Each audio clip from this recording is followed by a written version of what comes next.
ہمارا مشہور نسخہ ہے سفوف مفید عام، یعنی عام مفید، ہر بندے کو مفید، ہر بچے کو مفید، تو یہ آپ ان کو دیں۔ تو وہ کیا ہے؟ گؤ زبان، یہ تنکے سے ہوتے ہیں، تنکے، گؤ زبان، ملٹھی، زیرہ سفید، گوند کیکر، یہ سارا برابر وزن آپ لے لیں۔ تو یہ آدھی چمچ بچوں کو نا جی، اس میں تھوڑا چینی بھی ڈالیں، چینی ڈال کے نا، یہ کوئی ایک حصہ چینی ڈال کے تھوڑا میٹھا ہو جائے گا، یہ پھر میٹھا بچوں کو کھانا بھی آسان ہے۔ یہ تقریباً آدھی چمچ بچوں کو صبح دوپہر شام یا صبح شام دے دیں، ٹھیک ہے؟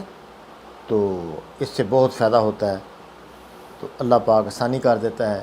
بچے کی رطوبت جو ہے ناک سے بہتا، ناک بہنا بند ہو جاتا ہے اس کا، بچہ رہتا بھی اپنی طبیعت پر ہے۔ بچوں میں رطوبتیں زیادہ ہوتی ہیں نا، اس کو خشک ایسی چیز دیتے ہیں بہت زیادہ کہ اس کے اندر وہ خشکی پیدا ہو کر گروتھ ہی اس کی ختم ہو جائے، تو اس